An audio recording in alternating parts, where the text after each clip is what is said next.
When you started woodworking as a hobby, it probably wasn't too long until friends and family started asking you to make them things. It was also probably not too long until you realized you could make some money doing it. Now, one of the most popular things to sell starting out is cutting boards. So today, I'm going to give you 5 tips on how you can make more money selling cutting boards, and this applies to selling almost anything as well. Now, when I first started selling cutting boards, it was like 2015, 2016, and I was strapped for cash, but I wanted more woodworking machines because don't we all want more and better woodworking machines? And so I thought it would be a great way to let woodworking pay for itself. And so I started selling online on Etsy. All right, so first, let's get grounded in what it actually means to make money doing woodworking.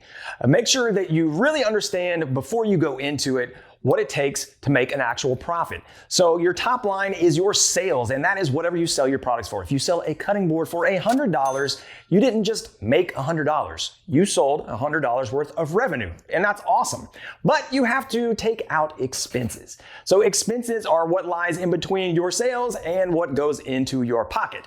Of course, then Uncle Sam wants to take his cut as well. Your biggest expenses are going to be your materials, your labor, as well as your selling expenses and your overhead. So there's a lot to consider in there, and make sure that you're not just glossing over the fact that, oh, I have to use electricity, or I have to pay rent, or I have to do whatever these things are that are hidden costs that you might not be accounting for as you're selling your products. But what I want to focus on is how to raise that top line and reduce some of those expenses that are going into the product. As far as selling expenses, overhead, and those things, that's another topic for another day. So the first way to make more money selling cutting boards is you have to be unique. Now, I did a search on Etsy for cutting boards, and there were over 123,000 different listings for cutting boards. So it is hugely oversaturated right now, and Etsy is no longer just for small handmade folks anymore. I went on there and looked. There was a company that has sold over 100,000 different items, and that means that they are mass producing these and doing something at the end to call them handmade. So you can't be competing on price with them because they just have such volume that they can make things for very, very cheaply, and they're probably getting a lot of things from overseas. So you have to be unique and find your niche in the market. Now, when I first started selling cutting boards, I was selling very basic models. I was selling like an 8x12, just regular walnut board, and I was selling them for maybe 40 to 50 to 60 bucks at the most. And that's because there was nothing really special about them. What you have to do is you have to have a value proposition. Now, a value proposition is what does the customer get from you that they can't get from anybody else? So what I started doing was integrating new designs. So I looked at this board, I started making some little accent strips, and this is one that was pretty popular, actually. I just had a couple different types of wood in it, and that was enough to catch people's eyes and say, oh, I like that board. And also they will pay more for it. So I started selling my boards from $75 all the way up to even $95 for different designs. You can also do other designs like ingrain. So I started making some ingrain designs. And when you look at ingrain boards, there is less competition. There's actually only 5,200 listings for ingrain cutting board on Etsy right now. So I started doing different shapes and designs and started playing with the patterns of the wood even to get something that is unique, something that stood out and something that people were willing to pay more for. So using the same amount of material, you can sell your boards for a lot more because now it is something that is different, and people like different. People like things that catch their eye and that they can put on display and show in their house. So I started playing around with that diamond ingrain, and actually the board I sold for the most amount of money, it was only, I think, a 12x12 board, so pretty small, but it had that diamond pattern, but it was mostly sapwood. It had a very unique look. I called it the Diamondback. So marketing is a whole nother thing, obviously. So it was completely unique. There was nothing like it out there. Somebody saw it, fell in love with it, and I sold that for $200. And that was the most that I sold a board for, even though it was not nearly the size of my largest boards that I have sold. Now, you can charge a lot more money for boards that have cool designs on them, but one thing you do have to watch out for is how much time you're putting into it. So a board like this was one I was kind of just making as a hobby. Obviously, I kept it. This is going to take a lot more time than it would to make just a traditional edge grain. So you're going to need to factor that in and make sure that you're pricing it accordingly so that you're actually making more money and not just having a more expensive product with more expenses and making the same amount as your lower price products. The higher the price the product, the more profit you need to be making in the end. There are other ways to make great designs. I actually did a bit lamination, what I called the bacon board, and it was really cool. It took a lot of effort, but you could sell those for a lot more because they're so unique. And this is also a popular design. I made one of these as well. charcuterie board, and then getting a little epoxy, but you can do all kinds of different organic shapes and designs, and charcuterie boards are pretty popular as well. Actually, I did the search. There's 54,000 listings on Etsy, so a little bit less competition, and you can definitely make them in all different sizes and shapes and find the ones that sell best for your customer base. The second way to make more money is to make your boards bigger and better. And that might sound obvious, but it's actually the most efficient way to raise the price of your boards. When you look at the size of a board, we're going to look at the first board I've ever made. This was a board I made back in 2002 or 2003, first cutting board. I had no idea what I was doing. Anyway, I made it nice and big, but I kept planing it because it was having tear out, and by the time I was done, it was a 1/2 inch thick. Nobody wants a 1/2 inch thick board. And one of the things when you look at boards on Etsy, the ones that are very cheap are 3/4 of an inch. So by increasing that size, you increase the value. Most of the boards that I used to sell were an inch thick. Now, if you take an inch thick board and you take that to an 1.5 inches, there's perceived value. It looks better, it feels heftier, and also you have more material in it. But by taking a board from an inch to an 1.5 inches, you're only adding maybe a 1/2 of a board foot in material. So that's going to be like $4 in materials. But you can significantly upcharge and get that perceived value of a higher quality product. So increasing the thickness of a board is a great way to add a little bit in material and a lot in perceived value. The other side of that is the size. Now you might have a small serving tray like this. This was something I used to sell as well, as a little live edge, not a lot of material there. So it's hard to charge a lot for that. And then the boards, this was a popular size I used to do, which I believe was about 16 by 9. I kind of like that ratio. But you should have different options. You can have that smaller size to have a smaller price point, but then make sure that you have kind of your best seller, which is probably going to be in that 12 to 18 inch range, but offer an upgrade. Always let the customer have an opportunity to spend more money and let them look at the larger size, because a popular thing is to put them on top of your stovetop. You might be selling a 24 by 24 inch board. So you want to have an option for a larger size, and you don't necessarily have to have those on hand, but have that custom available, and make sure that you're letting your customers know that you can provide them with whatever size they need, but give them some ideas of that extra large size which you can scale up for. The beauty of making the boards bigger is that it's a lot more efficient. Cutting a board 16 inches versus 24 inches doesn't take you any longer. Now you are going to have a little bit extra time in doing the sanding and obviously a little bit more in materials, but you should be able to scale that up. But here's the idea. If you're making your boards bigger and better, you want to make sure that you're scaling your profitability along with that. The higher the price point, the more profit you should make. So you can make less boards and make the same amount of money as selling 2 of the cheaper ones. Now you can go a little bit too far. This one is my Impossible Dovetail cutting board, and I believe we're almost 2.5 or 3 inches on this one. So you'll have to find that sweet spot of the thickness and where people start falling off. Really, I think 1.5 to 2 inches is kind of that sweet spot in the cutting board, but look at it that way and get that higher priced feel, that higher look. And it's gonna help you to get those sales at a higher rate, and it's gonna equate to more dollars in your pocket. So that's the bigger piece, but what about the better? Now the better is the accent wood. So I talked about design, but it's also what's in the design. So I'm using some yellow heart here, and I've also used some figured and different styles of domestic woods. But when you can add in some woods that are exotics, that are not seen a lot, that's gonna help drive that perceived value and that wow factor of your boards. Now you don't need a lot, you just need a little bit to really make your boards pop.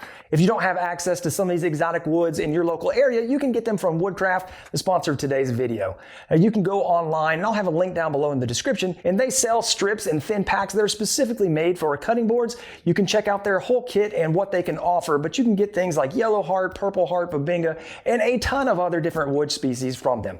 And you can also get anything that you need for woodworking, between supplies and machinery, everything that you need to run a woodworking business or your hobby. I'll have links down below in the description to some of the things that I use, and a big thank you to Woodcraft for being an awesome sponsor of the channel. Now the third way to make more money is what I'm calling functional upsells. So it's things you can add to your board for the customer, and then they can charge an extra price for it and you get extra profit. Now an easy one is rubber feet. Having rubber feet on a board does help the board from slipping around. Some people like them, some people don't. They're very easy to install. You can buy them in bulk. It's going to add just a few dollars onto that price point, but again, keep raising the value of the board that you're selling.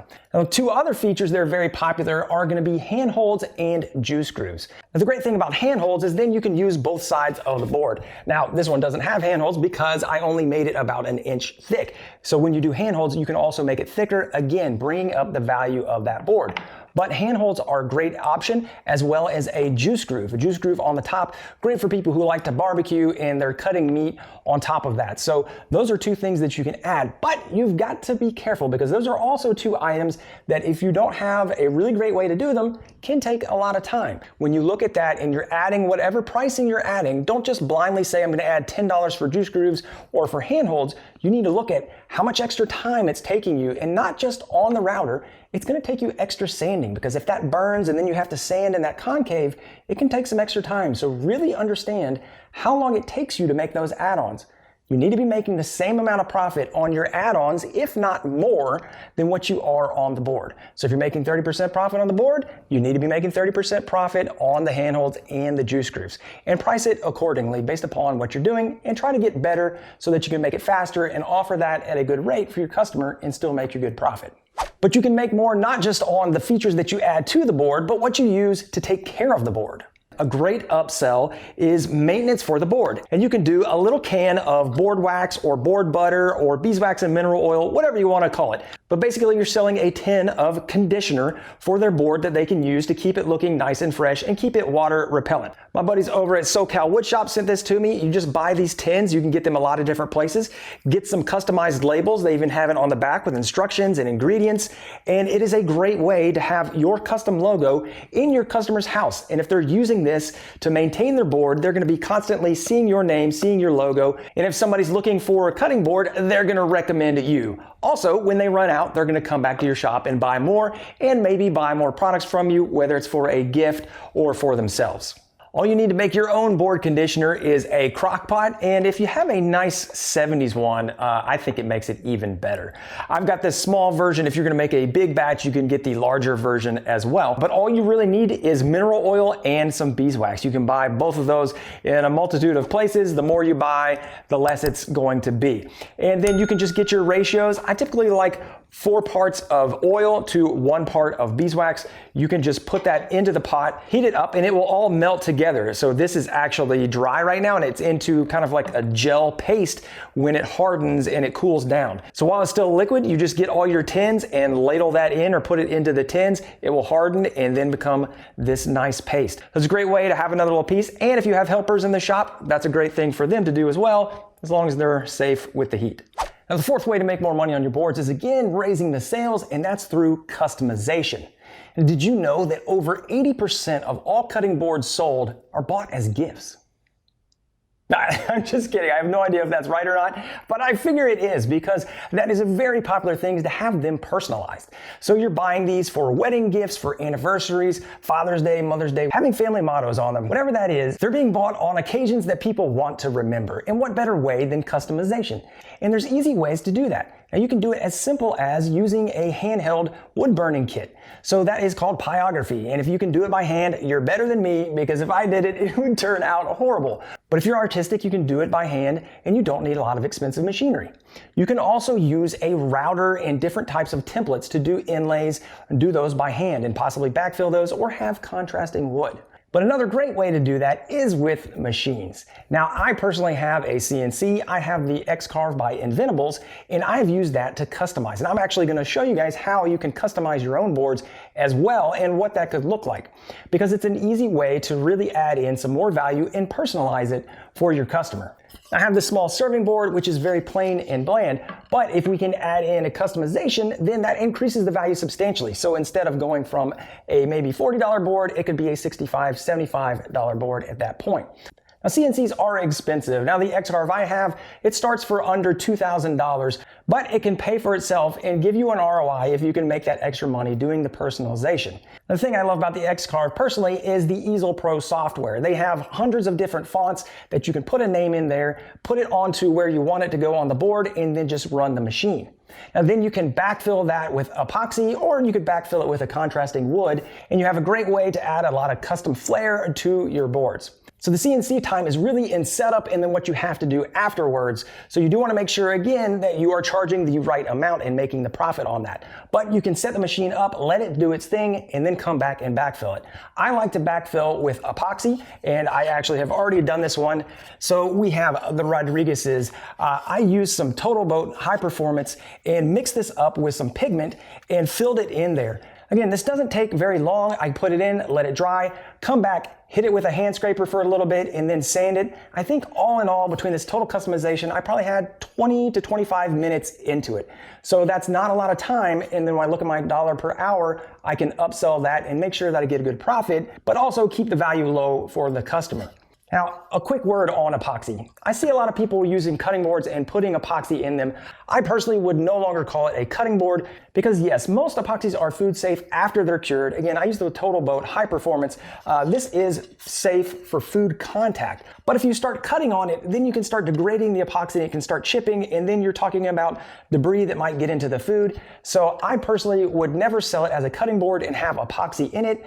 I would always call those a charcuterie board, a serving board, and talk to your customers when you sell it about not cutting on the epoxy. But I'll leave that up to you and how comfortable that you feel adding epoxy to yours, but I think it's a great look. Now the other thing you can do is add in the contrasting inlay like I talked about, and I did this little guy. A nice little YouTube play button. I actually got this off of Easel Pro. It was just a little design that they have. They have over 3 million different designs, so lots of different things you can put in there. And of course you can make your own or do family mottos or whatever. Now doing this makes it totally food safe. This is all just wood so you can cut right on it. Now using a CNC is going to have a learning curve. Mistakes were made. This was my first time actually doing inlay, but it came out great the second time that I did it. I'll have a link below to the X-Carve. You can go check that out and the Easel software because they do make it very easy. And the last machine for customization would be a CNC laser. Now, you've probably seen these. There are a lot of these on Etsy as far as customization. Lasers burn into the wood versus cutting into the wood. I used to have a laser and I used it to customize some boards as well. Now, here's a shot of one we did for my mom for Mother's Day, and we had a nice little saying on there. So that is a very easy way to burn it in, but then that becomes more of wall art, and I didn't really want to cut on it or serve any kind of food on it because it gives it lots of notches. It is not a smooth surface anymore, but it's great for something that people can hang on their wall or display, and again, you can do all kinds of intricate designs with that as well. Now, the first 4 ways were all about raising your top line and getting more sales, but the 5th way to make more money is to lower your expenses and do that by getting efficient. Your 2 biggest expenses in the shop are going to be materials and labor. So how can you reduce those? And there are some great ways to do that. You really need to think about it. Now, one trap you might get caught in is using offcuts to make your cutting boards. Now, that seems great and that is a great use of material, but what happens is you're cobbling together a bunch of smaller pieces. That means a lot more time through the table saw. That means a lot more joining and getting them right so that you can do your glue ups. That means a lot more application of glue. But if you're buying lumber specifically for the boards, then you can get bigger pieces and have less cuts, less glue up time, and it is going to save you money down the road. So if you're really starting to get into production, then you should be buying specifically for the cutting boards and not just trying to cobble together whatever you have in the shop, because it's going to take you a lot more time. So speaking of material, there are 2 things to think about. One is how can you get your material cheaper? So shop around and look for your local sawyers. Go onto Facebook Marketplace, go onto Craigslist, search around and find out who the local people are that are selling lumber in your area. It's a great way to get domestic lumber like cherry, walnut, and maple because those are woods that are commonly available here in the US. But one other way to think about that is to go to a hardwood dealer. And there is something that you should definitely price out because it could save you a lot of time.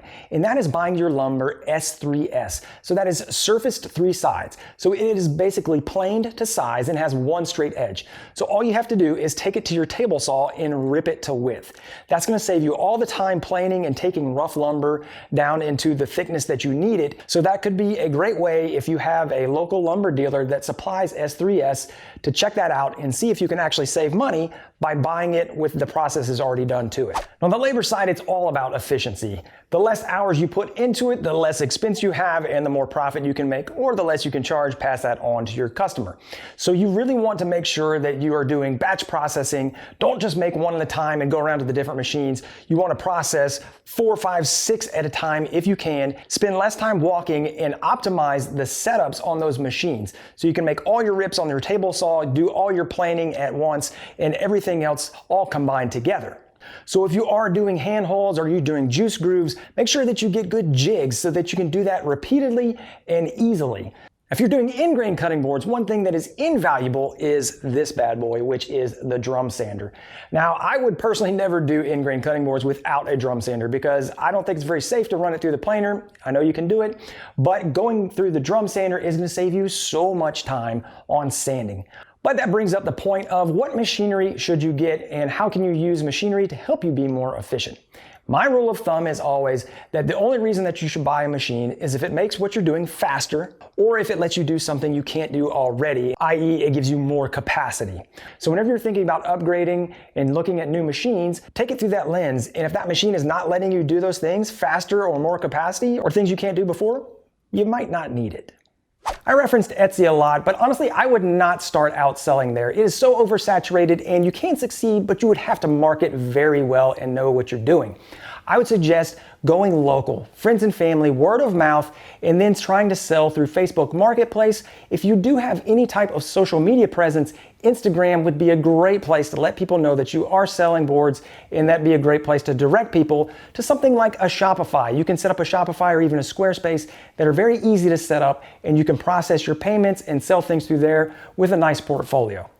Now make no mistake, making a lot of money in the cutting board game is a grind, especially as a one-man shop. So if you're not planning on expanding, you're just gonna do this by yourself, you're gonna have a lot of work coming at you. Now, if you wanna see what a one-man shop looks like that's doing that, go check out Chris Devo over here on YouTube. I'll have a link to his channel below. He's had a few videos that have really gone huge, and he's showing how he turned his hobby into a business doing exactly that. It is a lot of work. Big kudos to Chris and what they're doing over there, but make sure you know what you're getting into because a lot of times people take cutting boards and then they move on to doing furniture, selling higher priced items so that you can sell less items at a higher price versus a bunch of items at a lower price, even if it's in the couple $100 range. So I hope this helps you if you're thinking about selling cutting boards. Let me know in the comments what you think about it and if you want to see more content like this.